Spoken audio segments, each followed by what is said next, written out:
You're about to witness a seismic event. Daddy, can you put on Skitbags radio? No, go to bed. Okay, yeah, that's the promo.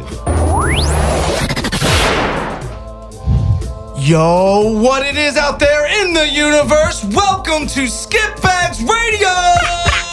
What's up, everybody? Oh, you guys sound real excited to be here, by the way. We're good, man.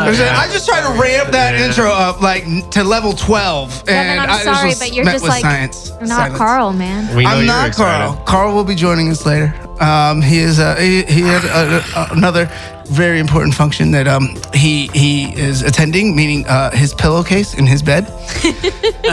But you know how we do up here in Skitbags Radio. You know, we kind of wing it, but we're professional as well. I don't know. It's a fine line. But let's go around the circle and introduce ourselves, yo. Like I said, Sailor Dev up in the building and playing DJ on the sticks right here behind the boards. Say what up, Thomas. What up, guys? T-Mac, Tommy Toon, Thomas, whatever you want to call me. How you doing? Hey, guys, I'm Gabby Shake over here, just shaking. Wow. I like that one. Wow. I like that one now. Shake. You gotta shake. Shake your booty. Ow! I don't know if we have the rights to sing any more of that song. I mean, 10 seconds is the... Yeah. It's fair use. Perfect. We can do small snippets. And I'm Connor McRaith. Hey, Connor. Connor, illustrious guest. Welcome. In the studio today. Thank you for being here, brother. Absolutely. Thanks for having me. Yeah, man. It's exciting. Well, before we get into all your career stuff, because I really want to talk about the film that you were most recently in and, you know, just your experience being out here in the City of Angels since you came. Glorious city. Glorious. It is glorious. It's crazy, but it's glorious. Real nice weather. Yeah.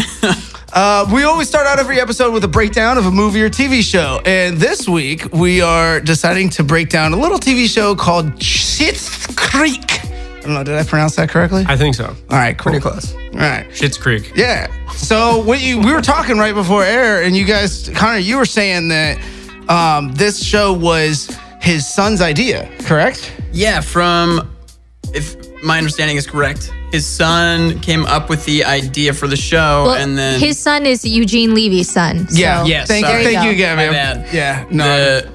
Daniel Levy, the actual son in the show of Eugene Levy, who is also plays his father in the show, created it, and then kind of went to his dad, and his dad was like, yeah, let's put my name on it and we'll make this thing happen. And they created something absolutely hilarious. making shit happen. Very Good funny job. show. Well done.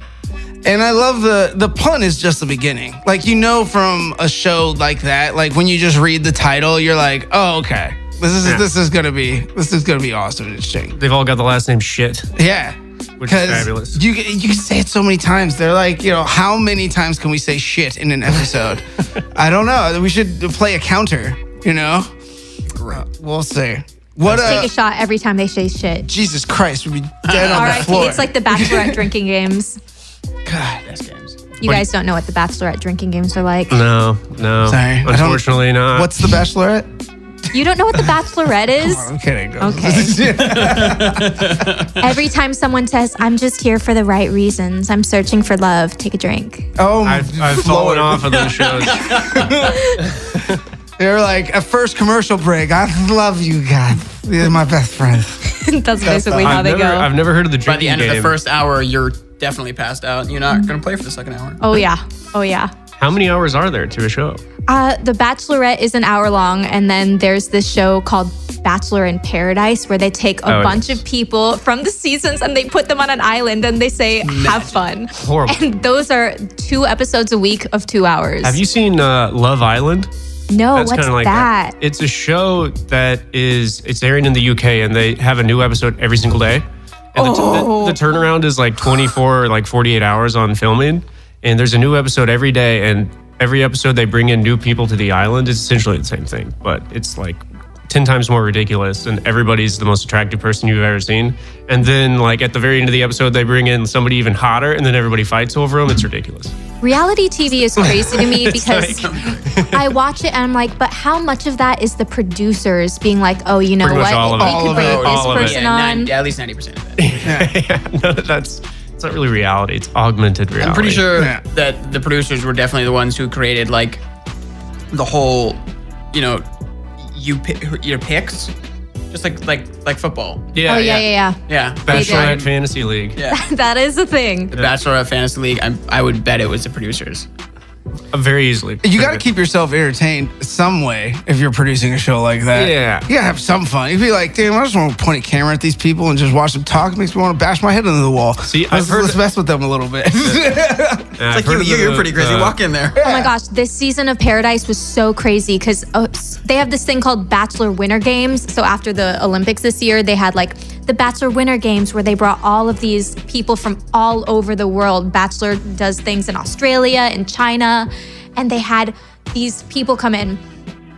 And this girl, Ashley, started dating this boy, Kevin, who lives in Canada. And they dated for a while, and then Kevin found out that Ashley was cheating on him with another Bachelor person. So Kevin came on to Bachelor in Paradise this season, and halfway through the season, the producers brought on his ex-girlfriend. And had the guy that he cheated on her with, they proposed on the beach in front of Kevin, and Kevin was like, what the fuck? Oh my God. That's awful, but genius. Yeah, it's very evil genius. Awesome. Yeah, he should start a GoFundMe for himself. I'm sure that relationship is really going to last. Have you guys watched that show Unreal?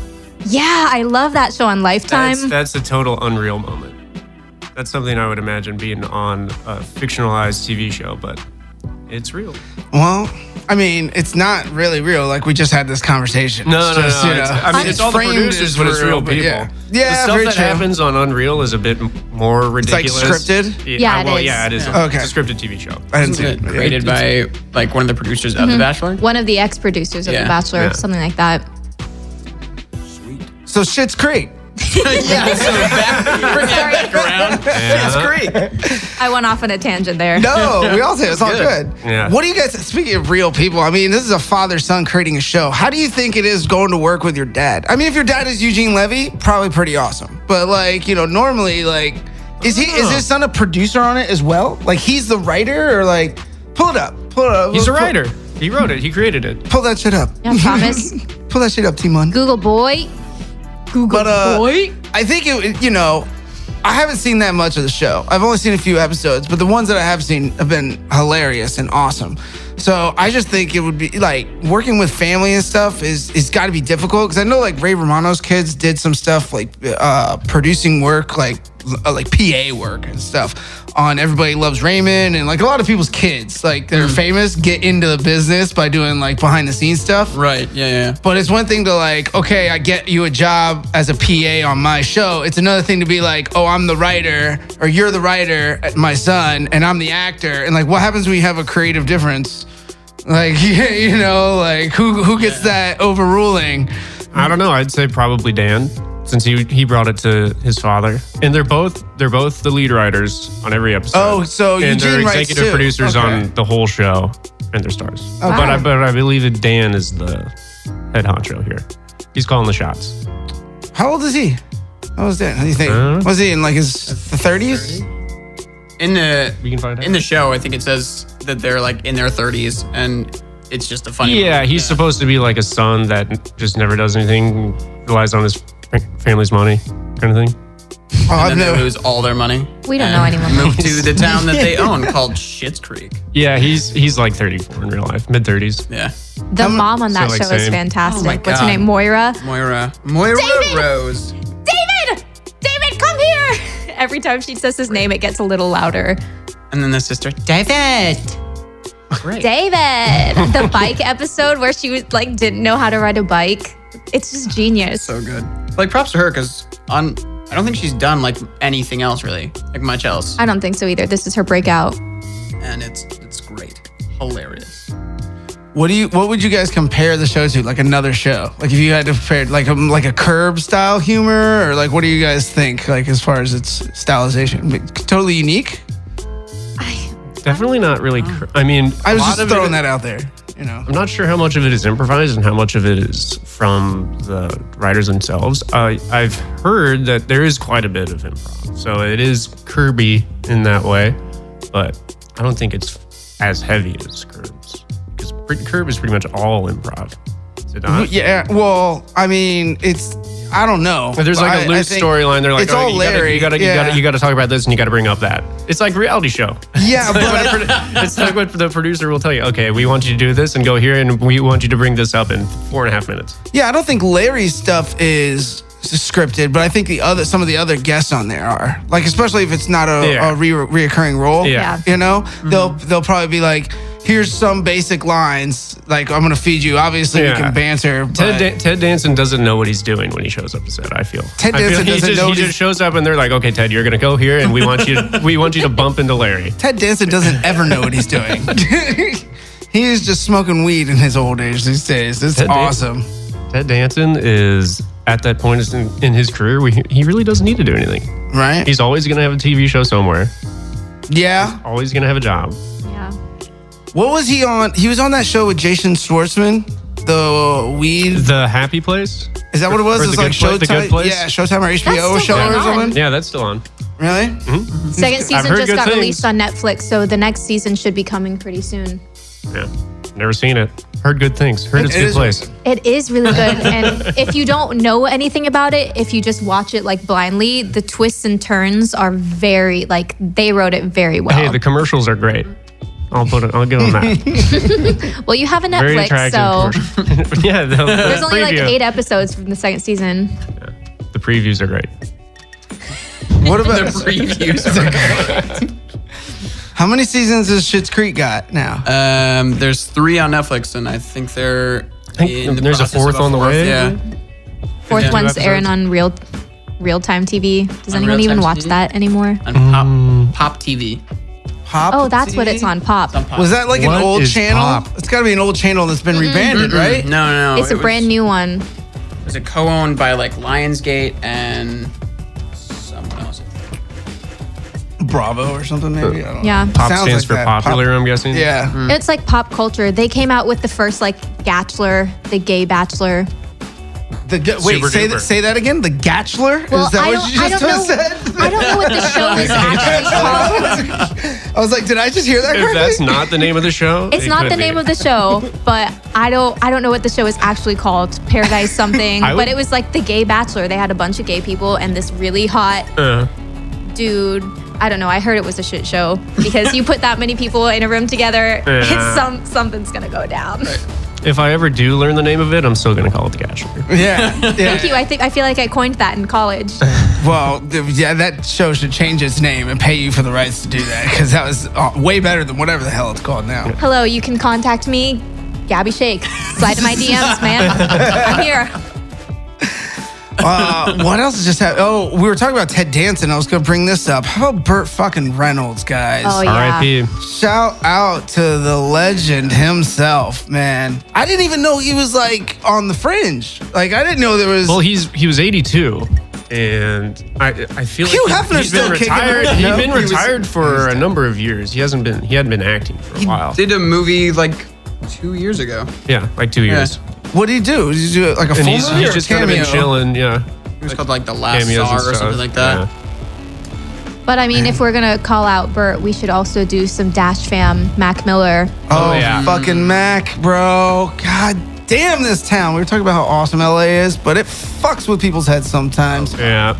There was a lot going on with Ari's album release, with his album release, with her proposal. With Well, I Pete mean, well, he'd been Davidson. having drug issues for Yeah, he years and just years came and out of years, so rehab, you can't really.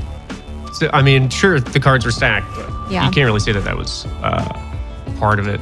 Didn't he record his new album sober though? Yeah. Like that's Yeah, I why believe so. everyone was so excited about it because it was like way more like a fresh take on him, like way more new. Yeah, and, like, the clean, like, critical acclaim has articulate. been far and wide for his new album. And he was scheduled to go on a world tour for it, right? Yeah, of course.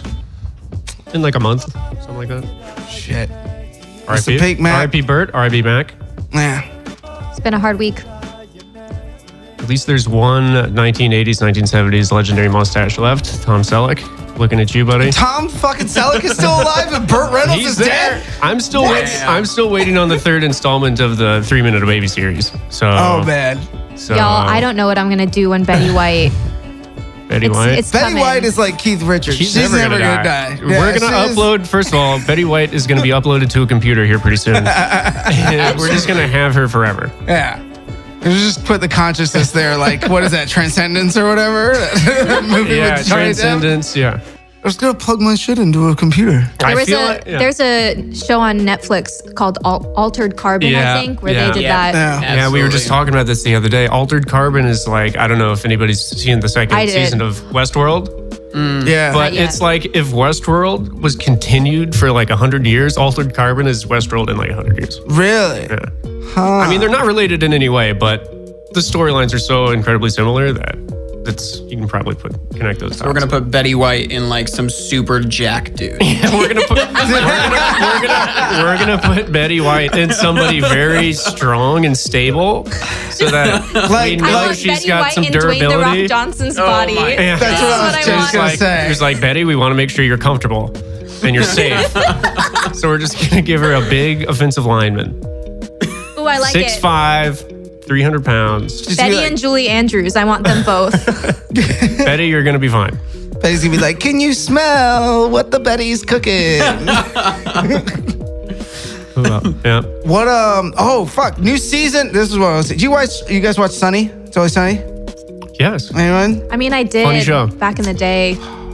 Everybody falls off. There's been so many seasons. What is it, 13? This is the 13th season. Yeah. That is a long Yeah. time It's a So- for any show. A couple of their seasons, I agree, were not as great. You know, It happens. they had to reboot and regurgitate a lot of ideas. It's like they were fishing for ideas. Like the whole thing with Mac got fat too. They were like, we don't know what else to do, so Mac's just gonna get fat so we can make fun of him the whole season. But Wait, that guys. was funny. This is really random, but Danny DeVito, it's canon in the M&M world that Danny DeVito is the red M&M.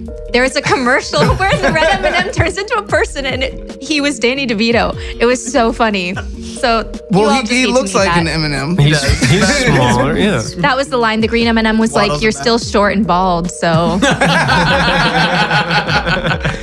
That's great. That's great. Yeah. He's got such a sense of humor. Yeah. I love DeVito. He's hilarious. First episode of the new season came out of Sunny on Wednesday, and gotta say, didn't know what to think because if you guys followed, did you watch the last season at all? Okay, so Dennis goes away and goes to live with another family that he didn't know he had. And like this woman shows up with a kid at the bar and he's like, you're the father. And he's like, I don't want to do this anymore. I'm just going to go live in Ohio or whatever. And they did this because, what's his face had, Glenn Howerton had AP Bio. That show. Right. So they were like, Which got renewed too. did Yeah. it? Yeah. So they didn't know how much time that would take. They didn't know the shooting schedule, so they left it open at the end of last season. And he of being just like, wasn't there. Dennis might not be coming back. Like we don't know. Like nobody knows. Yeah. So for like the whole episode, this time is all about Dennis being gone. And it's called Where's Dennis? It's called Make Patty's Great Again. So It's like- they have Mandy Calling. Mindy Calling. Yeah. Came in and she replaces Dennis. Wait, is Yeah. Mindy Yeah. Calling in this show now? Oh, at least in the first episode. Yeah. Okay. You know. I feel it. There's got to be an watch. Now episode Gabby's called gonna watch. The Gang Looks for Dennis. Love, gotta rep my Asians. So Mac now, you know how Mac was fat in that previous season? Mac now is ripped, like steroid jacked 8-pack ab rip. Like over. Yeah, it's crazy. He And it's pulled a all Chris Pratt. natural. Yeah. And he constantly goes around, he like lifts his shirt up and he's like, what do you guys notice? You know, he's like he comes into the bar with Dennis's duster on, open with no shirt on, carrying a doll of Dennis. He got a custom sex doll that looks like Dennis that he comes and walks around with. And it's Dennis just doing this. With his mouth just open, about to suck a dick. And the whole joke is like, Mac, yeah, you're gonna fuck that thing right when we all leave here. Like, yeah. So, highly recommend it. I got to get back on the horse. I lost faith. I gotta tell you, I was a big fan forever since the show's Oh, yeah. inception. But like this new episode, like this episode this past week, I was like, yes, they're back. It's like the good old days. This is so good. So many new jokes. A lot of yucks. Yeah, it was good. Well done. AP Bio is good too, man. AP Bio was I've heard. great. Dude, Patton Oswalt is killing it in AP Bio. He's killing the game in everything. Good. But Love Patton. Yeah, man, and so good. I'm so happy for him after he went through all of his stuff. Yeah, but he's rebounded well, incredibly well. He has like 2 specials out now, not just one, but like very 2. Very funny specials. And how else would you deal with the loss of your wife? It's like you gotta get back out. Yeah, that's what he did. And he talks about. He had a great support system behind him, which was fabulous. Yeah.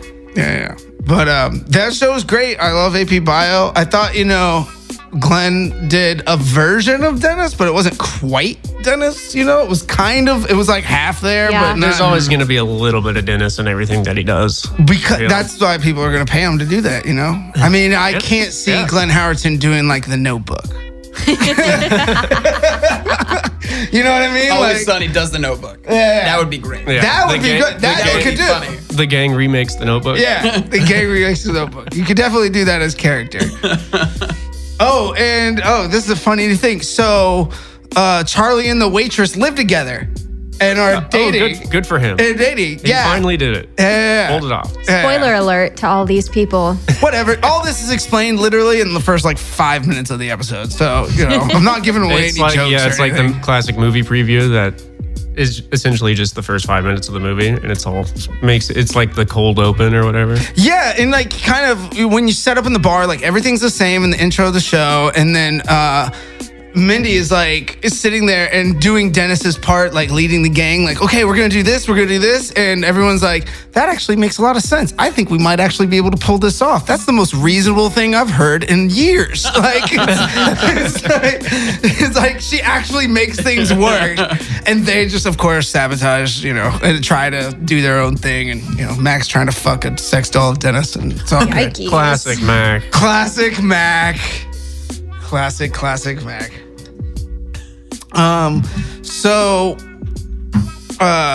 Connor, tell us a little bit about give us your backstory. For all those listeners out here that don't know who you are, tell us a little bit where you're from, what brought you out here, what got you into the acting, entertainment biz, where'd this all spawn? Because we try to give a little insight to the audience members out there of a behind the scenes look of how this town works and how the industry works. For the kid in Iowa who wants to be an actor, director, producer. We want to give us some pointers. How'd you do it, Connor? Yeah, tell us. Before we get into what you did, how did you pull this off?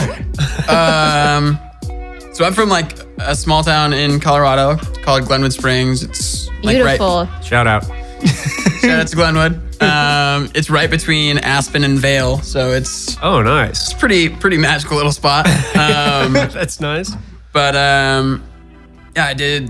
I started doing theater when I was in 6th grade. I did my first show and played the Artful Dodger and Oliver and sang and danced and wore a top hat. And, Nice. And then just kind of got the bug from there and decided my senior year of high school that I was going to go into theater. Pretty late, honestly. I was actually looking at pre-med prior to that. Yeah. Well, that's a left turn. Super different. Yeah. Absolute swerve. Everybody makes a decision like that at some point in their life. I was investment management. Yeah, I could have been an architect. I could have been a contender. Anyway. And then I decided, to audition for schools and ended up going to the University of Northern Colorado. And that's where I met Gabby. Yo, what's up, Hey. everyone? What's up? There's a history here.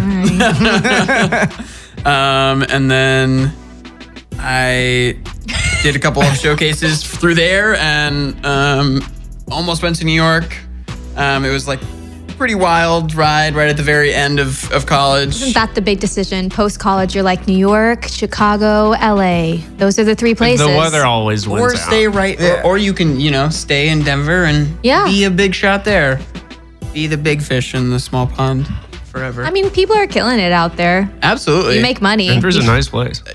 It absolutely is. Yeah. And they're making more money than I am right now. So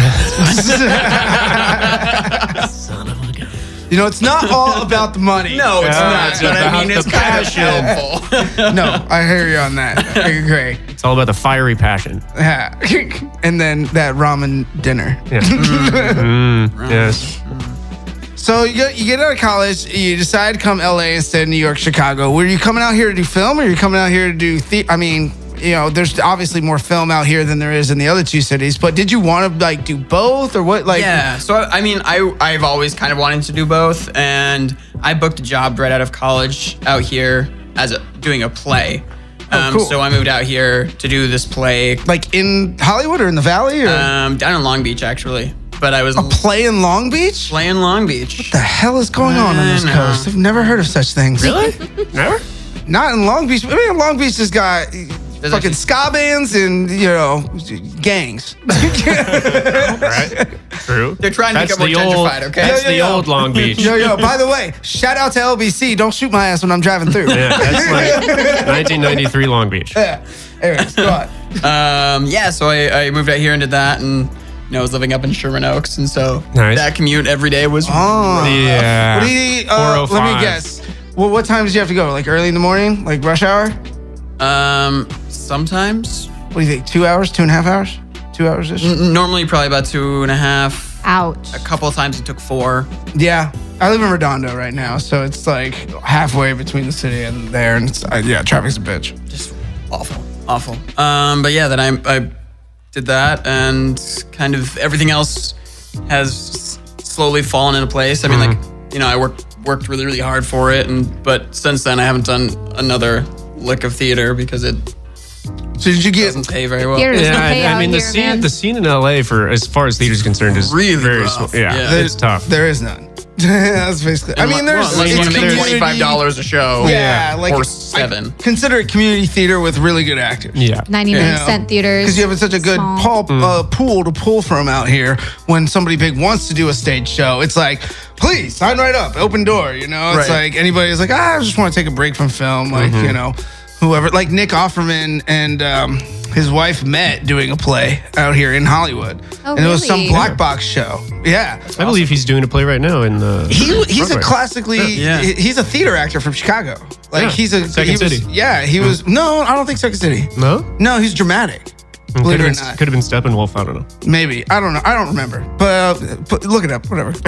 He met Megan Google. doing a little play. That's so interesting. Yeah, he was actually a carpenter building the sets for the play. Of course he And- was. Build your chair. And then he got casted in it as like one of the smaller roles or something like that. But they met and, they're 10 years age difference. And this was like right after Will and Grace ended or Yeah. something. Okay. So she's like fresh off of like the celebrity big fame. And that's why she's like, I've been doing this network show for years. I just want to do something like more artistic and get back to my roots. So they did plays and that's how, they met and stayed together. But those types of things out here in LA, I've noticed that like if you say, oh, there's a play, it's like somebody in the film industry, whether it's a writer, director, actor, or a combination of those individuals, are taking a break from film to do that. Absolutely. You know? Yeah. It's like that's my Mar-a-Lago for So Los the kid Angeles. in Iowa, do you want to do theater? Go to New York. Right, of course. Yeah. So yeah, I did that play, and I just then started the grind that is Los Angeles. And Did you get your- The audition grind. yeah. Yeah, did you get your reps after the play or before them? No, so I got them before. I got them the week that I came out here for my showcase, which was the week before I graduated. So I came out here that first week of May in 2016 with the callback for Vanya. Vanya, Sonia, Masha, and Spike, that play, and did the callback, drove back up from Long Beach to do the run through of the show, and then did the run through of our showcase, got a call that I booked a job, and then had a couple meetings after the showcase, which was super awesome, one of whom ended up being, my manager now, and they're absolutely amazing. And then, so I got really lucky and I moved out here with a job and a manager. No money, but those two. So it was great. That's a lucky combination. You got 2 out of 3. yeah, Yeah. exactly. Yeah. Two, and quite frankly, the 2 important ones. Out of the absolutely. 3. Yeah, no, it was like super mind blowing. Yeah. And for all you kids in Iowa out there, that doesn't ever happen. Rare. So yeah, it just Connor's the It's dream tough. kid.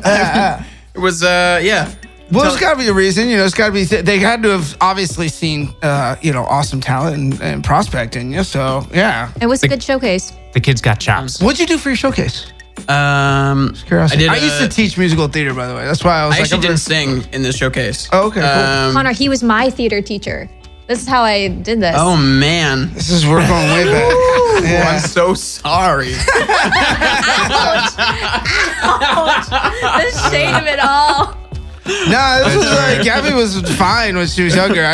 This was before she went to college, so I didn't have to deal with any of that. Of course, yeah. Devin molded her. Don't say it like that. It was his mentor. We were both mentored by the same person. Yeah.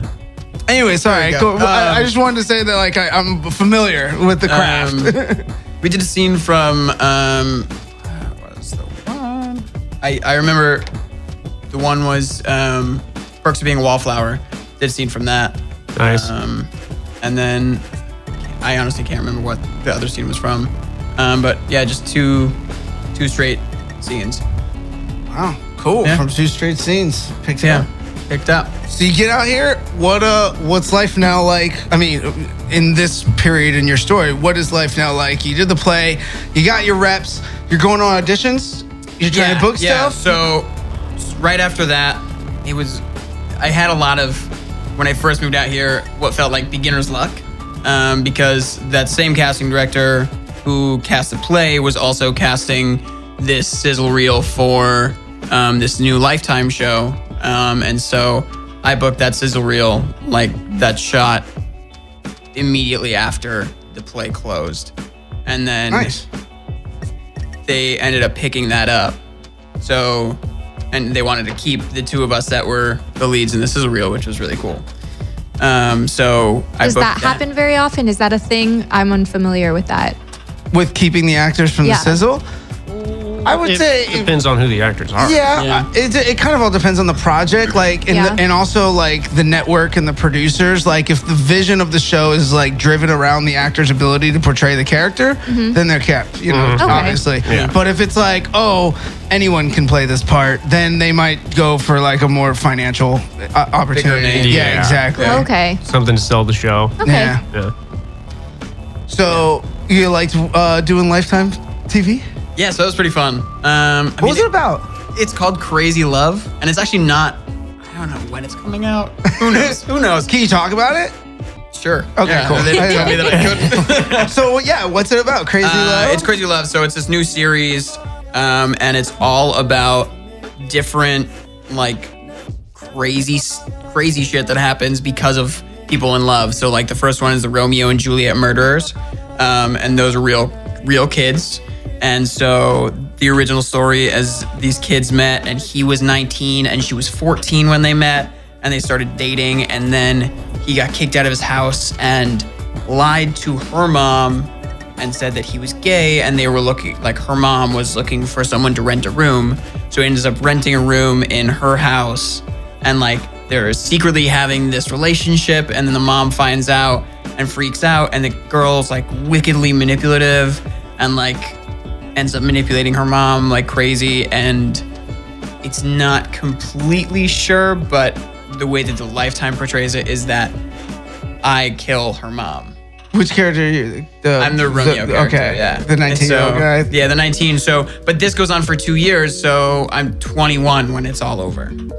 Is it based on a real story? Yeah, this is based on a Dude, real that's story. fucking crazy. They're from Southern California. I wanted. This show sounds amazing. Yeah. Yeah. I was never really excited about a Lifetime project before, truthfully. But like, Yeah. this is pretty awesome. It was pretty sweet, yeah.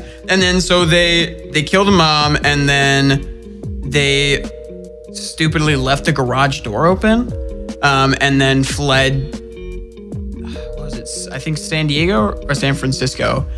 And on the way, like someone drove past, saw the garage doors open in the middle of the night, went checked on the house, found the mom killed, and then the cops found them, and they like crashed and should have died but didn't. So he's in jail for life, and she got like 15 years. Wow, that's so crazy. And that's just episode 1, ladies. That's just and episode 1, everybody. That's time. gentlemen. What's it like getting into character like that? Into that character, man? Like how do you focus on a school of thought when it comes to acting, Meisner method? Drawing from an old relationship, maybe? Yeah, like, I mean, have you killed people before is really what we're asking. Yes. No, I have not. I don't know. I went to I took class out here at Anthony Meindl's Actors Workshop, and that was really cool. And we learned a bunch of different methods in college, and so I guess kind of like blending them all together. I don't follow one specific school of thought per se. I think just whichever. Yeah, you just got to tailor it to the role. I think whichever role, like however the role comes at me, I'll figure it out that way. Mm-hmm. Yeah, like gotta adapt. Yeah, absolutely. Because there was like that one, and then I did this short film called the Aspirin Project right before that, which is super fun. We spent 5 days We drove to Aspen on these buses From here? from here and filmed That's like an 18-hour drive. Yep. And we filmed on the way there, and then we stayed at this like big old house in Aspen that the owner or that the director and the producers like team owned. And so the story was this experimental rehabilitation center. And we get there, the kids get there, and there's no one in this house. Just no one. And so like my character is alcohol abuse, and there's like a sex addict and coke and pills and suicidal tendencies. So everyone has their own vices. And you know, like it gets like really crazy, and there's a scene with like this table just laden with like all kinds of different drugs and alcohol and stuff. And then there's a scene where we literally just destroy this house, like smashing chandeliers and like throwing bottles at the wall and like. And these are you not guys like do the drugs. Golf clubs through TVs. The crack is smoked, essentially. I can't, Thomas. Not really, but Yeah.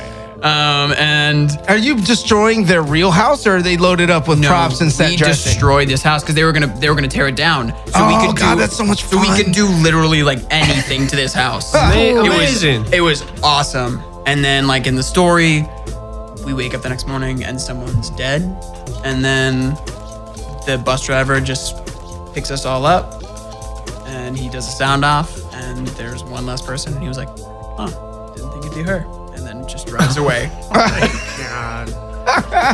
Like, so there's like that role, and then like, you know, this Lifetime role, and then right after the Lifetime was Searching.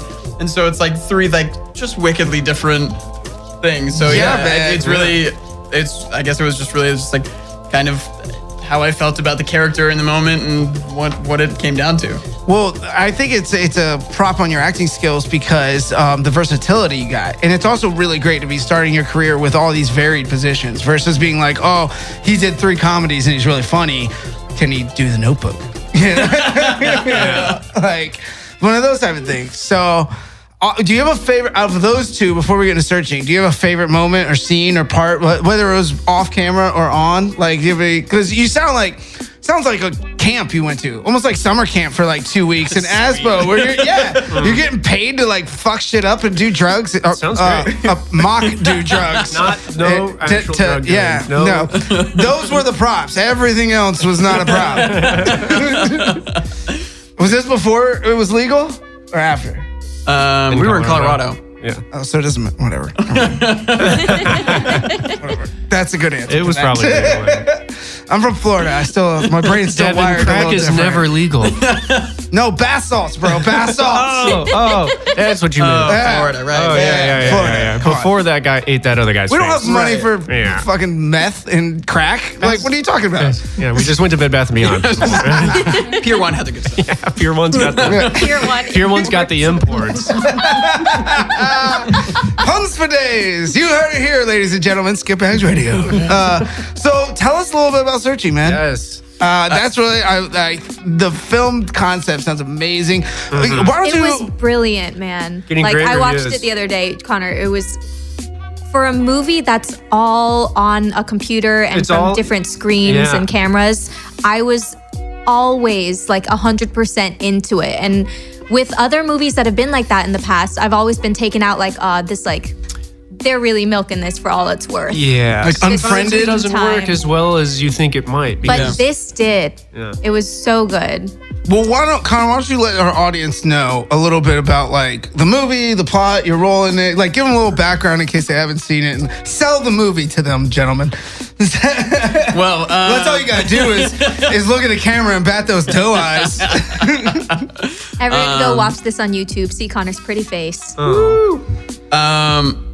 Yeah, it's a really, really interesting and just kind of phenomenal project to be a part of, for so many different reasons. I mean, I think the movie itself, the movie itself is about this man, played by John Cho, David Kim, whose daughter ends up going missing.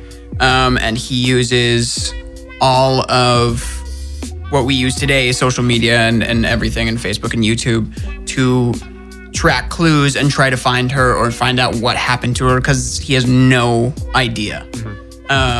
And what he ends up finding out is he knew nothing about his daughter. Well, at the same, like through all of those vices, he realizes he knew nothing. And also through all of those vices, he is able to solve the mystery.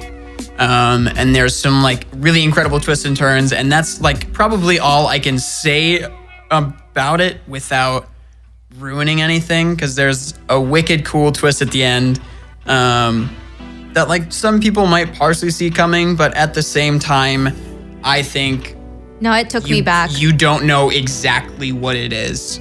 So it's it's really, really cool. But when we filmed it, I mean, the entire thing is filmed on.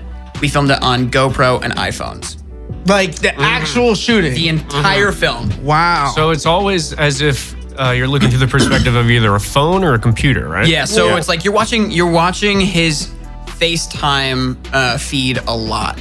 So like, you know, when you have FaceTime like open on your computer or your iPad or whatever, it just tracks you and it has like your recent calls on the side. So you see that a lot, but then around it, you'll see like the rest of like all the windows that open up, and the computer itself absolutely becomes a character and almost the narrator of the entire film, I think. Because you don't really think about it. Like at first when it opens up, the opening scene is very up. Oh, the opening scene wrecked me. Tyler and I were crying. It's rough. The first 5 minutes. But it's just like up. Like it sets up this whole story and it's just really beautiful, and then it's just kind of torn down. But when it first opens, it opens with like an old style PC. With like the Rolling Hills background. The Rolling Hills background. Oh, really? Like the blue bar down at the bottom. Bliss. Yeah, the start button. Yeah. Before everything got complicated. And it's got like super old home videos, and then it all like kind of transfers to new age stuff. It's so cool. And what really got like watching it from a film standpoint, whoever did the sound for this movie was brilliant, because you hear click, click, click. You can hear the slide of his hand go to click something else. Oh, I see what you're saying. It's like dragging it on the keyboard. So when he's like typing, he types, drag, click. Everything was like brilliantly placed. And because everything is on a computer, everything is put there for a reason, you know? Yeah, there are so many Easter eggs throughout. Like it's amazing. So you go and watch it once and like really enjoy like the actual story of the film. And then you go back and watch it and you're like, you can put the clues together a little better. Yeah, there's like a bunch of like Easter egg videos online, which I would not watch if you haven't watched the movie yet, because they will totally have spoilers in them. Because as the movie goes on, there's no way to not, pretty much. Yeah. But it is in the same universe as Unfriended. It's that stylized. Well, it's the same production company. Oh, really? Yeah, so the Basilevs, I think that's how you say it. I don't. So sorry. Shout out. Shut up. But yeah, it's the same company. There's just like a whole ton going on that they put so much, like they were originally going to do it as a short. This was just going to be a short, and they were like, oh, let's let's do this. Like, if we're gonna do this, let's do this as a feature. They got it right this time. They really did. Yeah. So with your short that you did in Aspen, what did they film with? How was that shot? Like, I mean, not necessarily gear, but like, was it, was it stuff on stands? Did you have a crane? Was it more like handy cam? Like, it was a lot of like steady cam or like on, like a lot of like classic normal filming techniques. That's what I was asking. iPhones. Well, that's what I was gonna say. Is like, as an actor, what is that difference of acting like when you have like a normal gear setup on a shoot like you did in Aspen versus like, that your camera is a cell phone or a is GoPro? It more distracting or less distracting filming with like an iPhone, or when there's not a massive camera there and a big camera guy and Was a lot there of people person around you? Is it holding the iPhone? Is it like? No, they're all like handheld. Or like, as you're looking at your computer right now, that's exactly how I filmed like my main scene. Was like they had these strips along the side, and then there was a GoPro taped right where the camera would be. Oh. And then there was a little piece of tape on the computer screen itself where his face would be and where my, like, because we're all vain, so you all watch yourself, so like where your viewfinder would be, right? right? And so like, it's like, you don't ever actually look at the camera. You're always looking at their face or like slightly down at your face. Slightly off camera. Wherever your box would be. Yeah. So your main scenes are just kind of as if you're on your computer. Yeah, I mean, like, it's a relatively small role within the thing.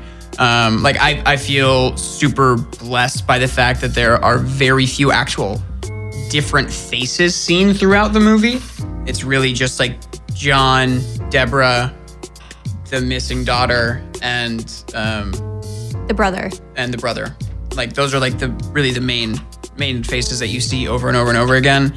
And a lot of it is like audio that you'll hear from like phone calls or like just like searching through Facebook or like YouTube and like YouTube videos and stuff. And so like it was a short film, like quick filming while at the same time very, very different and whatnot. Because like we filmed mine and I wasn't talking to anyone. But then when John Cho got there, I was in a different room and actually doing the scene with him. Oh, okay. So like he's looking at a computer and I'm in a completely different room looking. that's actually, interesting. yeah, we're actually having that chat. So it was really interesting. That's gotta be crazy. That's kind of like almost doing a videotape audition. Not an audition, but like doing a self-tape or something. Yeah. You know what I mean? And that's kind of what I was asking about. I get the GoPro thing makes total sense, but if you're walking around with a cell phone doing this as a cinematographer, like I almost feel like that's very paparazzi. Like for me, being an actor, when I see that, I'd be like, okay, my brain would just be like, we're not really filming. You know, it's like, somebody's just doing social media. So it's like you kind of have to train yourself. I don't know. This is why I'm asking. No, like absolutely. And I totally get that. I mean, I guess because of like where we were at and you had, all the PAs around and the like grip crew and lighting and everything, like it was definitely all real setup. Aside from the fact that there was no giant camera. Like it was like, okay, like right after we did my scene for the day, they were filming one of the scenes with Margot, the daughter who goes missing, and they have it lit like up in the back of the stairs and she's standing in the stairwell where it's like pretty dark, and then like she's lit on her face and if you've seen the trailer, it's her saying that she's going to be out all night. Like she's at a study group and she's going to be out all night. And it's her holding the phone and like talking to it. And Anish, the director, is like right on the other side and like talking and redoing retakes and all kinds of stuff like that. So they didn't have Video Village, right? They couldn't with that. So they had to like, if she's doing Unless that they selfie, were streaming it on like some sort of like. Well, that's group what did they FaceTime app? like, or would he like literally take the phone and go back and rewatch it real quick, like that take? I honestly can't. I'm just curious. It's such a unique 100%. way to shoot a film. This is why I'm just curious. There are as to some programs that you can use, and there are some like video conferencing features that you can have like 40 people on the same video chat. So I'm sure there like could have been something like Google that. Hangouts? Is that what you Google mean? Hangouts, FaceTime. Oh, they could have just been using Apple TV. They could have had her phone synced onto an Apple TV and True. just Yeah. Do you guys have Fucking tech tuned it plugs? there. All plausible. Do you have product placement from tech companies? Do you guys use brand name stuff? Yeah, sure. they used Yeah. all Yeah. Apple. Yeah. It's all Apple products. Like Well, there's one scene where he's on his computer and then he sees her computer is there and opens it up and the entire screen goes black and then it's just the Apple logo with the sound that Oh, well, that's how they paid for this. Yes. no, it was we filmed it ultra low budget. Really? Yeah, it was filmed in 13 days. Nice. 13 days. Were you guys on a lot, or were you on location? Tight shoes. Both? Super tight. All on location. Yeah, all on location. One was this like interesting like house that had been transformed into like almost like a studio type thing. Was that John's house? Yeah, yeah. So there was 2 bedrooms, and then there was a kitchen area, but then there was also a hospital wing and like all kinds of stuff going on in this house, like all kinds of different stuff. You went in one room and it was just like completely different than last. Nice. It was super wild. That's Yeah. awesome. That Yeah, sounds so, like like- so much fun. So like in the first 5 minutes with the mom, that was filmed 20 feet from Margot's room. The hospital is wow. Wow, that's so brilliant. I'm pretty sure. Yeah. So they kind of converted this to be utilized for multiple different scenes. It wasn't Absolutely. like, oh, okay, I see what you're saying. And I don't think it was for this production. Right, I right. think it was there. Yeah. Yeah, so it was really cool. Sounds ultra low budget. Yeah. Yeah. That's how I Super- budgeted my You gotta be movie. innovative. Yeah. Yeah. And then it took 1.5 years in post. Really, that long? Probably all on because the all those computer. clips. Well, Yeah. it's that, but it's also like every little thing of text for every frame has to be put in perfectly. And so Right. like there's text conversations going on and like you have to get all of that right as far as like timing goes and everything and all the like Yeah. text themselves. But then there's also you have to get all of the context on the side and like what their last text prior to that was and like framing like all the different windows on top of each other. Yeah, it's interesting. Like you couldn't have like a text message stepping on somebody's line or like on another window, or else the audience is going to lose that information, right? There was what was that? There's this brilliant scene with John and his brother, and it's like a really deep moment, but they paint this picture so well because it's on his computer. An alert comes up and something really important happens and he gets this missed call and he hangs up on the missed call. But because you're on his laptop, you can see what the message is and it's like, urgent, call me back right now. And he's having this moment with his brother through these 3 cameras that he placed in the house. And they set up all of these different technical aspects so well that it like, you're sitting here with the information, you're like, oh no, like something just went down. Like you're not even paying attention to the scene that's in front of you because you're like, fucking move, like something just happened. Finish this story, like this is happening right here and this is happening. It's like your phone is in your hand, like pick up your phone, like it rang 3 times and like, yeah. They build suspense very well. Even on the camera, on the laptop where they do slow zooms into each like scene. It builds the tension so well. Or like when he finds new information, it's like, oh, look at this. It's like, you know when like you see something on a computer or like on your phone and like you'll pull it closer to you and like squint at it, it basically does that for you. Oh, It's highlighting what Yeah. needs to be communicated. Yeah. You know, it's so crazy that like, you know, I was talking about silent films and stuff the other day that now this kind of style is almost like a callback to a silent film era because you're reading so much text on like, you know, title cards and stuff. Not title cards, but you know, the information, the dialogue is the communication between the characters is happening on, you're reading it as an audience member. Right. silent communication. Yeah. Well, I mean, that's just, it's like, this is a lot of modern technology and this is how people communicate now, obviously.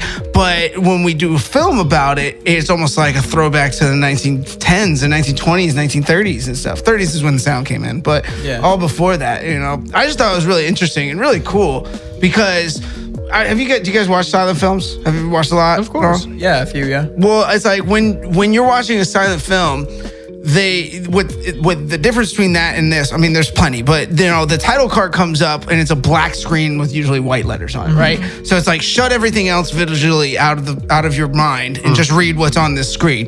Whereas the opposite occurs here, and whereas like the screen is like has a lot of things going on, and then like the focus is like you said, you like lean in close and like this is highlighted, right? But it's like they don't lose. They don't cut out the camera work to convey the text on screen like they would in an old silent film. Right. So I just think that was a really cool premise, man. I'm a huge fan of that genre. So yeah. And it's growing now with 8th grade and all of these technical aspects that just keep. Because you starting to see it more and more. Young millennials over here is trying to make movies about what regular life is now. What are you doing? No, I'm just kidding. Yeah. Yeah, because it's how we that's how we gain most of our information every day. And so that's why it's not so weird to watch this all unfold on a computer like this, because it's not foreign to anyone. Like it's become everyday life. Yeah. No, I agree. And there's also a lot of filmmakers that will purposefully not include phones in their scripts because they don't want that, Like or if it's like a horror movie, they will purposely write out that phones do not exist in this world. Like, because nowadays you just like, okay, pull out your cell phone and call somebody, and all 5 of these people don't have to die or something like that. Very true. It's like, so a lot of writers are setting their things or their scripts in like 1995, like right before cell phones blew up, or like 1999 before people lines are cut. Yeah, it's like, oh no, you do the 80s and get that big Gordon Gecko phone. Yeah, that you have to like rotary dial. Yeah, it's like, a lot of horror movies now are being set like tonally in the 80s or something like that. Don't even give me a phone, man. Just give me a pager. Just give me Yo, shout outs to the pagers. Shout out to the pagers. I remember my pager. Carrier pigeons. Love them. Yeah. Those were the days. We all just carry pigeons around. We're like, fuck phones. Yeah, but I mean, including the text message bubbles I like that. It doesn't bother me at all. I think it's a very interesting way to move a story along. So, what was your favorite experience from working on this film?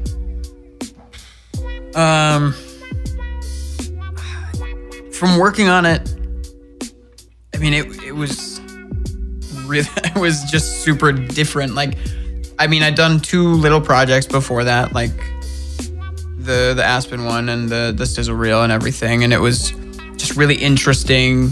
Like, I guess doing this, like we were talking about, it's like it's all on iPhone and GoPro, and like I didn't know what it was gonna be, but then I also like probably one of the coolest things was getting to work with John Cho and Deborah Messing.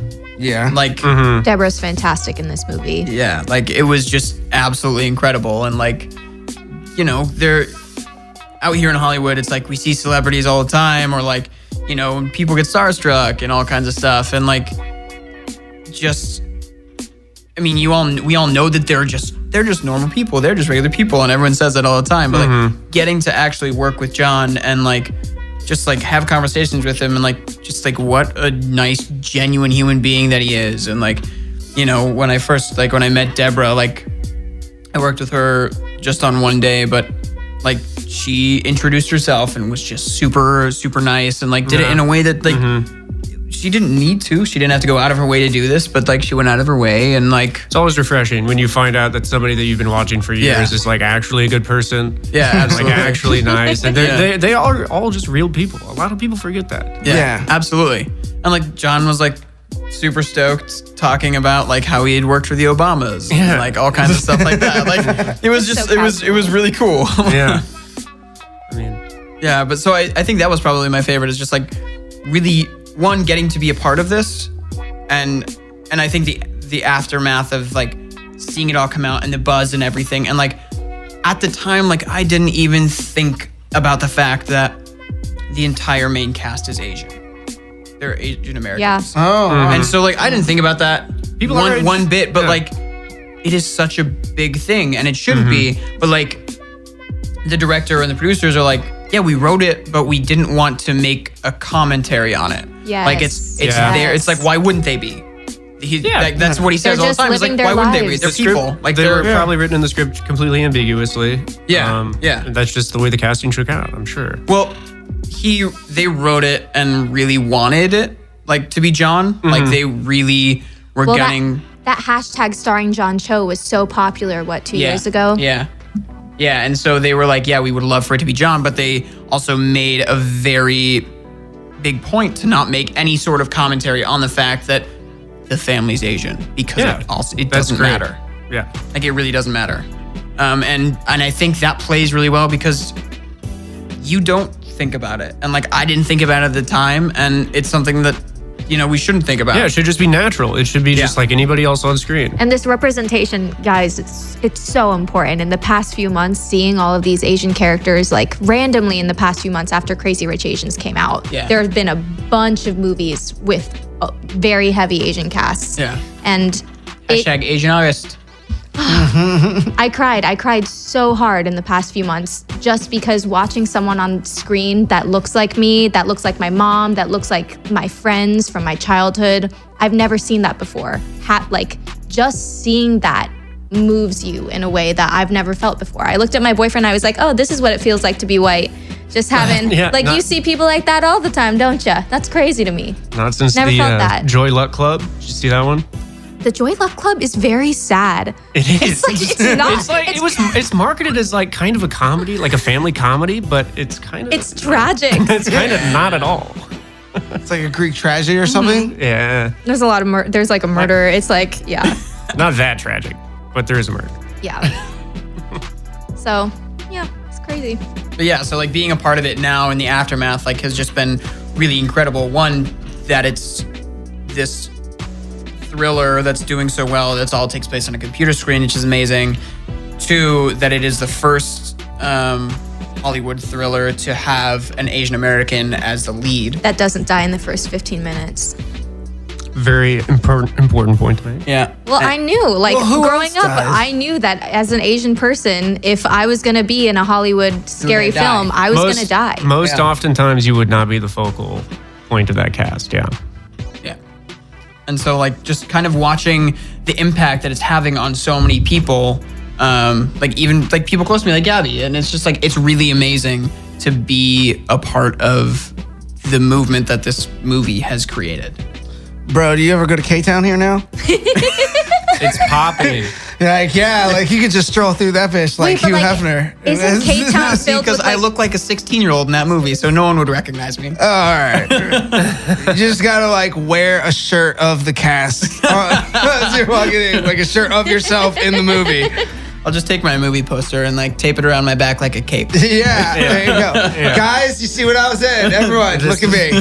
This is just me, guys. Yeah. This is I'm a who I normal am. guy. That's just how I roll. You're like, Calm Justin down. Bieber, is that you? What a savage. What else? What do you want to like? What is your like a thing that you want to do as far as the type of project? You're like next. You're like, oh man, I'd really like to do like a slasher movie, or I'd really like to do this type of project or that type of project. Like Searching too. searching too. Still searching. That's funny. That's a good one. There, that's it. That's all I want to do. And they upgraded it. It's all VR now. Yeah. Oh no. Yeah. The new OS. I'm terrified of VR in film. Like I don't know what to think, man. I It's like, think it's the next frontier. I It's think great. it's not going to be That's film what it anymore. is. It'll be interactive. It'll be more like a video game than it will be like a movie. Like you'll be able to, if you're in VR, you're going to be able to interact with your environment. Ooh, a VR So- horror movie would not be good to me. You hear something in the back, you turn around. No, That's thank straight up you. Black Mirror right there. No. Yeah. Yeah. So that's what I'm saying. It's like I told you, it scares the shit out of me sometimes. So I'm like, how do you know? Once the technology gets so good, you're not going to be able to distinguish. I've always had this thought in my head, like you could kidnap somebody. Like if the VR is good enough, you could kidnap. No. This is like a plot for a movie that I'm saying. Like, Sure, backtrack out of that. Somebody could be kidnapped, and you just like put them in a virtual reality like setup. I And they wake up and they'll have no idea that they're in Yeah, virtual that's I reality. auditioned for a short film that was like that. Yeah. Guys, everyone been- check your pulse. Make sure Thomas Yeah. we're not in Thomas's basement right We're in now. a My simulation. heartbeat. All right, cool. Yeah. I'm always just a little scared we're in the that's Matrix. a fear of mine. somebody's going to put me in a trunk and I'm going to wake up with a virtual reality headset on and I'm going to have no idea. And I'm going to be just in a basement for like Thomas, 20 now years. that we know that, me and Carl are gonna figure out a way. Don't you worry. Yeah. You guys should watch Elon Musk on Rogan. He was just on there a couple days ago. Spouting Yeah, about yeah. virtual reality. He's spouted about all kinds of shit. But one of the things he was talking about was this virtual reality. And he's like, we'll get to the point where we will not be able to distinguish whether or not we're in the simulation or whether we're in base reality. And he goes, there's more ways to say that we're way more likely to be in a simulation now than we are in basic reality just because of all these reasons. And he goes into this long spiel, and then Rogan's like, it's like quiet, and then Rogan's like, Jamie, hand me that bottle of whiskey. he's like, where is? And then that was like, I don't know, half an hour into the episode. When he smokes the blunt, Yeah. he's like, oh, that's weed. And Joe Rogan's like, well, it's legal. And he's like, such a oh, you're nerd. right. And he just like fucking grabs it. He's like, You know what's It's legal. awesome is Tesla's stock dropped 9 points the next day. no way.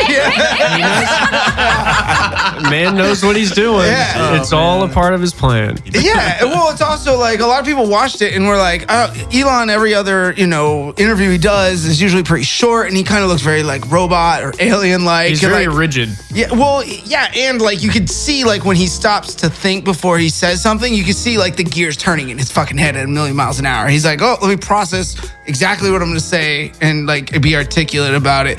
But being on Rogan here, you saw him just be like way more laid back and chill. Like he was making jokes. He called himself an alien. Don't know whether that was. I think Don't know whether At he was least just he's aware. planting the seeds for the reveal. I don't know. He's self-aware for sure. But yeah, I mean, but that's the thing. It humanizes somebody. And anyways, we got off track. But I was just Yeah, saying, dude. like, What's coming? What's up next? For Yeah, Connor? what is it? well, hi, Carl. Let me clock in on this one right here. Connor. Late as fuck. Coming from that Central American shit that's downtown. Get you every year. You can't move for 2 hours. Yeah. Downtown. It's the worst, yo. It's the worst. But yeah, Elon Musk. I actually fuck with that dude. He was bullshitting on the weed. He didn't No, inhale. he didn't inhale. He didn't He puffed it like He a didn't cigar. inhale. And I But think- he doesn't ever smoke. He said, so I don't blame that against him. And then later he was like, I don't it feel is, an effect. So he was like, man, I don't feel an effect. I'm like, yeah, bitch, because you just Bill Clinton that smoking. shit. Yeah, And then all that. I did not. You're I right did not about- inhale. I'm surprised Joe didn't like call him out and be like, come on, you pussy, inhale Right, that. right. You know, like, but obviously it's And like the a stock still billionaire. dropped. Yeah, People are you too guys are right sensitive. about the People are stock. too sensitive. Yeah, I Yeah. think they did it on purpose because what rich dudes I do is I they think fuck Elon up the did it stock, on they purpose. buy their own shit back. No, here's the Exactly. thing. He's trying to go private. So what he probably wanted to do is knock the price of the stock down a little bit, so it's more incentive to go private from his big Saudi or Arabic, billionaire backers. That It's been working so far. Dude, the fucking just needs to guys turn the crazy up a worth little more bit than more. dude. The couple guys like worth $10 billion, over $10 billion. He's smart as fuck. Do you not think every move is He's a government calculated? subsidized billionaire. He doesn't Yeah. make, he And doesn't his make parents mistakes. were rich to begin with, so Yeah. that helped him quite a bit. His parents were rich? No, they weren't. In South Africa, I believe they were. Oh, He lived in his office with his brother, whether it was and Peter Thiel or whoever his partner with PayPal was. They lived in their office in San Francisco. He's from South Africa? They showered, dude. They showered at the YMCA. They didn't have money for rent, and they just lived there on the couch and like were eating ramen and stuff. Like I watched this documentary about how his origins, but I don't know. Maybe his family was rich in South Africa. I think they had But- mining money. But when he came here, it wasn't like loaded or anything. They- Like he couldn't even afford a fucking apartment. You Probably know, was when a he trust dropped out fund of kid. school. You know, they probably wanted to Live in San control him with the Francisco, no one trust fund thing. You can Yeah. only spend at a certain time. You can't spend so much, things like that. So probably when he came here, and they probably wanted him to do it on his own. Like the Nigerians come here, and they be from the rich families in Nigeria, but they come here, they be like regular motherfuckers. Yeah. But they well educated, they got grind like a motherfucker, and they don't got that pain of being in America for 30 years getting disappointed. So they just go hard. Isn't that an you know? Eddie Murphy movie? Oh, yeah. Coming to America. Yes, yes. I went to my queen. What else I miss out on? What else y'all talk about? Basically, all of Connor's life story. Nice. Nice. So what does Connor the Great do? This is where we're going. Yeah. Well, what's next for Connor? Yeah, before we go? We just talked about Elon Musk for 15 minutes. Yeah, I know. And the question was, what's next for Connor? Well, I mean, you kind of answered it with searching too, obviously, and keep working with them and make that style. Right. But I mean, you came from stage, man. You've done these 3 very different projects. Do you want to keep doing different stuff? Is there like you have a bucket list? Like one day I want to do this, one day I want to do that. Is film your goal, or is it television, or? I would love to do something comedic because I haven't done like I almost had a chance to do something and then it kind of got pulled. But it was I would definitely love to do something more comedic. But I'm also just absolutely open to anything. A project. A project. So he's a well-trained guy like Devin. Stage, all that stuff, plays and everything. All that Yeah. stuff. Can you tap dance too? Can you tap A dance? little bit. I went out for Book of Mormon. Oh, there you go. Get Once or it. twice. Dope. That's dope. I'm completely untrained, as you can tell.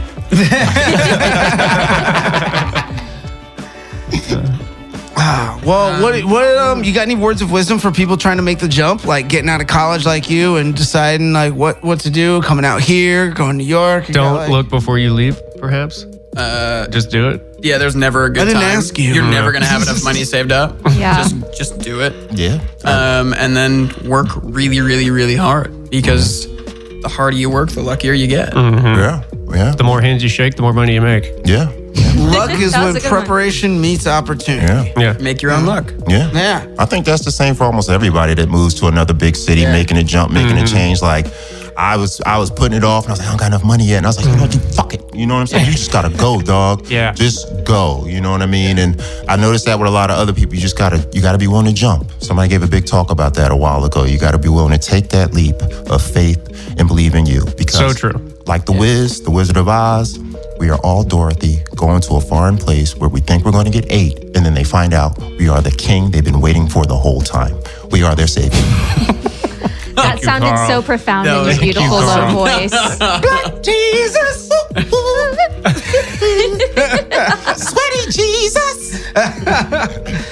Oh God. Oh, have you had any embarrassing moments or things that have gone wrong since, I don't know, you can be in college too, but it's in your career that that you think would be a beneficial story or something like Setback, a faux pas. Something that you could be like, yo guys, if you're trying to do this, don't do this. You know, like maybe, you know. No, you're just perfect. You know, hindsight. No, I'm trying. I'm sure kidding. I'm sure there's been like a million. I probably blocked them all out of my head. Same, dude. Yep. Yep. I don't know. No, that's fine. Try not to flip too many people off while you're driving, I guess. You never I know just did if that you're on the going to way the same here. place. It's LA. Everybody pisses people off driving. Oh, Yeah. yeah. Yeah. And the next one's gonna be your next boss, some producer. So like, Yeah. just Absolutely. don't flip off people in nice cars. How about that? Like, Oh no, you got to flip them off even more. Yeah, for sure. Even more. only if your car's all right. Whatever. I guess. You're right. Get a license plate. If you have a Prius, you're fine. No one's going to know. Everyone yeah. has a Prius. I saw someone smoking in a Prius the other day, and I felt just like that was the ultimate contradiction. That doesn't make any sense to me. Did they flick it out the window too? Yeah, they did. Yeah, of course Wow. they did. Fucking pricks. That's You LA. posers. They're saving on gas so they can buy more cigarettes. Goddamn there you charlatans. Well, that's LA. We get all slim, we drink water, we eat all healthy just so we can go out and do drugs and party all night. Woo! That's LA. Got to buy for those or pay for the cartons of Parliaments. Cartons now. Cartons. Cartons. You got to get them from out of state. Supplement all the gas gas money you're saving.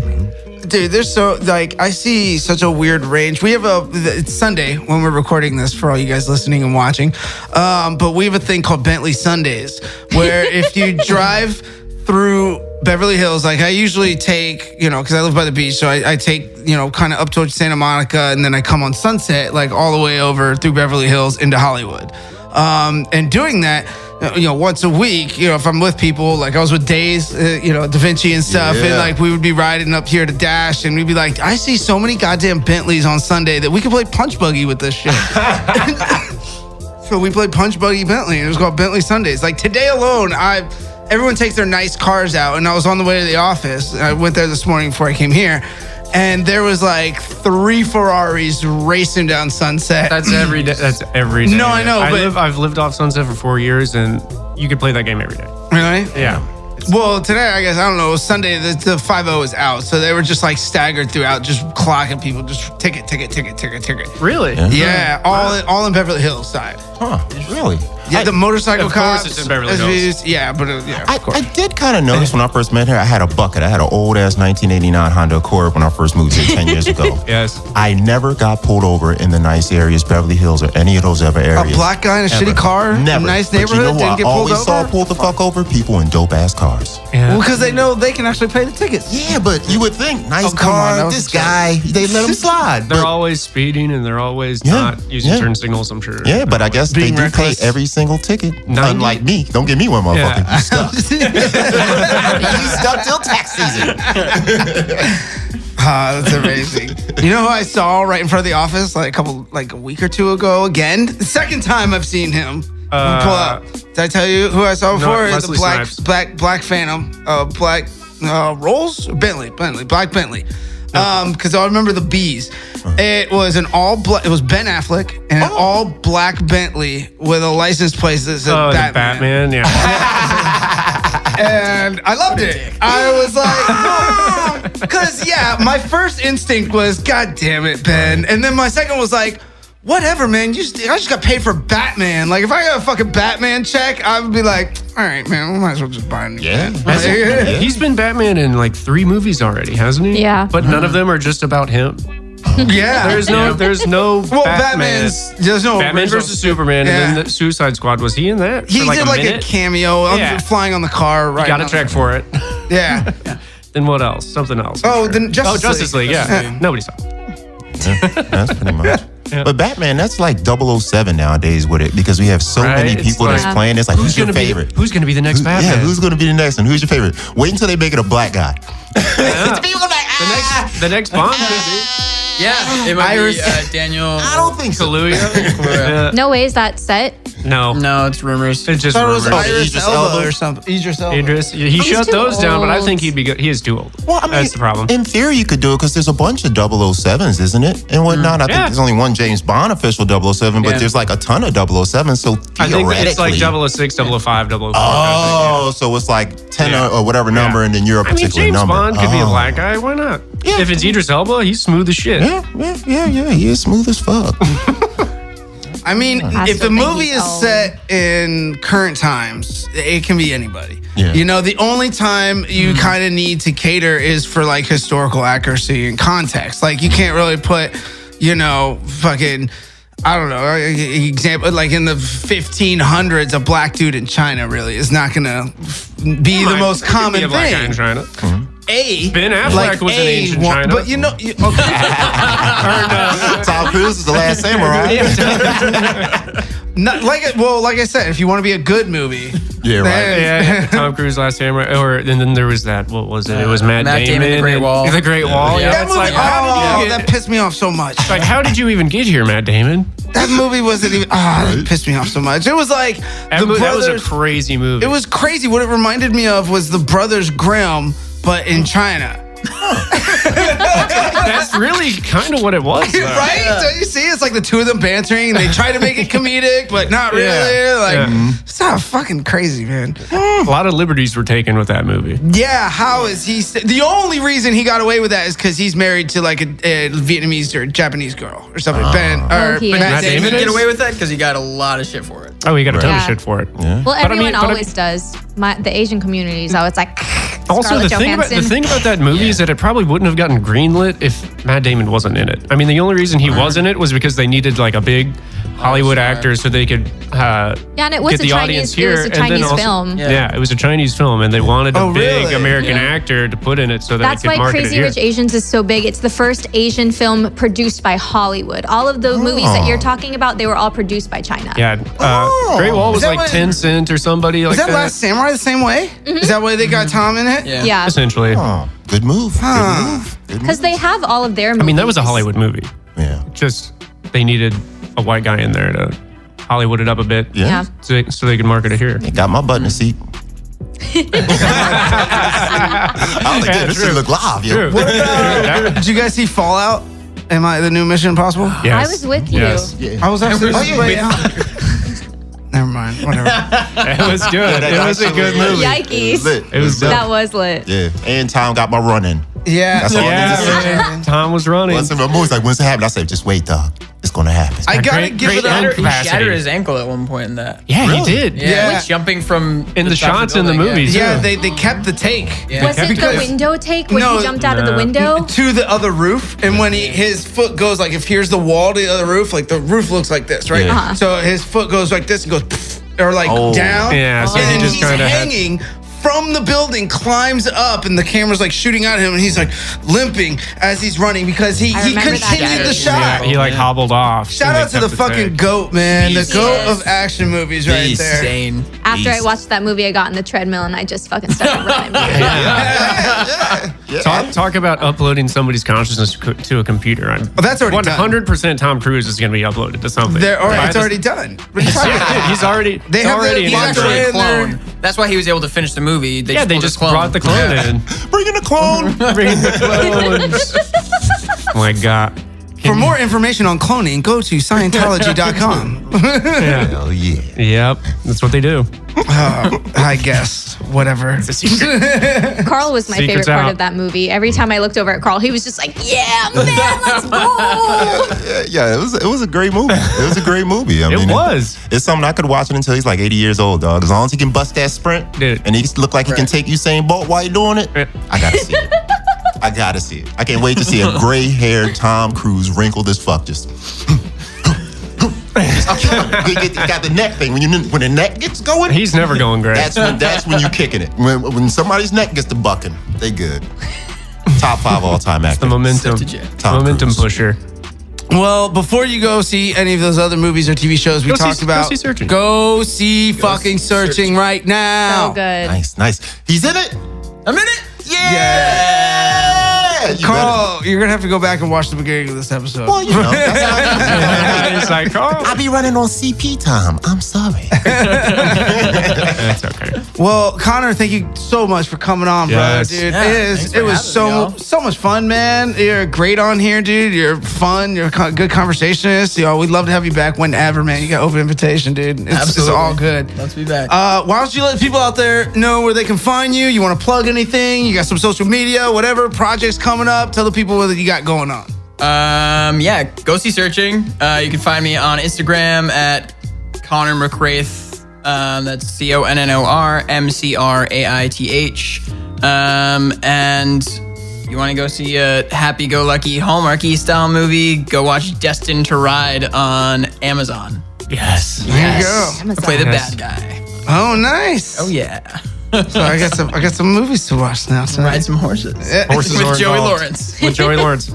It's not Horse Sense 2. It's not Horse Sense too. That's too.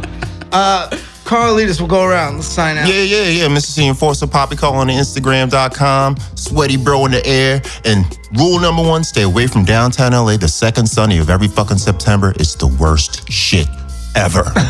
Check out the Ding Dong Show, gtcomedyjams.com. And I love you all. Sorry I was late. And have a great one. Love you too, Carl. Can I just hear you? Can I just hear it one time? Black Jesus. I need.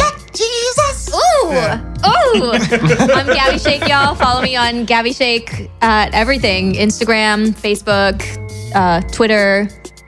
There I am. Convenient. Follow the Hermione Granger in the Quarter Life Crisis. The first 3 episodes of season 1 are on YouTube now.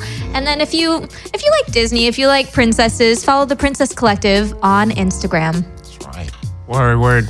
All right, well, guys, you can follow me on Instagram at Maura Lurphy. Just Laura Murphy with the L and M swaps. I should probably change that to like my actual name, so I don't have to explain it. It's like, and then on Twitter it's something completely different. Then on Facebook it's something completely different. So Monetize follow me on yourself. Instagram because you'll never find me anywhere else.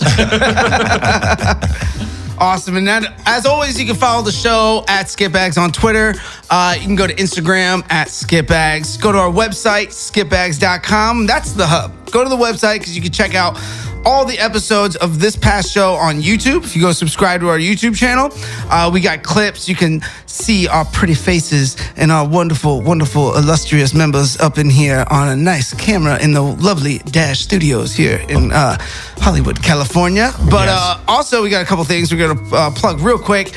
New episode of Fight Dub just dropped, episode 5. We have Travis, the Squirrel King Williams, UFC fighter, on our show. You got to go check that out. That can be found on YouTube or our website. Also, Film History, the history of film. New podcast out from Skitbags. Go check it out. iTunes, everywhere. Website. You heard it. Hashtag education. Hashtag education. It's me and James, me and Jimmy, and we're basically bantering. Like, he reads the history. Like, honestly, I just kind of there to produce and banter. He creates, like today we talked for an hour all about Will Rogers. And we did a whole history of Will Rogers. A lot of people don't know. I had no idea half of Beverly Hills is named after that guy. I know. So if you want to know more about Will Rogers, Like the Will Rogers Follies? Yeah. Will Rogers State Park, Will Rogers State Beach, Will Rogers. He's a famous actor from the early 1900s, 1920s. Will Rogers Park on Sunset. Yeah. Shit. I just learned some history of film right now. For real. Yeah. Really great episode. But anyways, Jimmy's awesome. He's the one who develops all the content for the show. So if you're listening to it, it's basically him saying a narration of what's going on, and then I'm just sitting there like, wait, what? How did this happen? Blah, blah. So it's very appealing because it's like you're kind of sitting there while you're listening to an engaging talk. It's like me on this show. Kind of, yeah. I was like, yeah, sure. I take my cues from you, Carl, all the time. You can follow me on Instagram, Sailor_Dev. Make sure you check us out every Tuesday. Dash Radio on the app. It's an all new cars. Also, we just got put in Teslas. Did I tell you guys? Speaking of Elon, Dash Radio installed in all new Teslas. Yes. Shout out Elon. Shout out to the Thanks to Daddy Gigafactory. Elon. Yeah. Smoke that weed, boy. So we are on Dash Talk X on Tuesdays at 8 p.m. Obviously, if you're listening, that's where you're going to find us. But if you're watching this on YouTube or if you're listening to it on any other platform, make sure you go listen to the live because that's the only time you're going to really get all the beautiful exclusives. There was one more thing. I think maybe that's it. Fuck. If I think of it, I'll put it in the description of the comments. Also, Connor, you're a legend, brother. I can't wait to see what you do more with your career, man. Yeah. It's going to be fucking awesome. Yeah. Well wishes. To hard work and dedication. Awesome. And that's it. Skitbags Radio. We out. We out. Woo! Boo! Ta-ta, toodaloo. Skitbags Radio.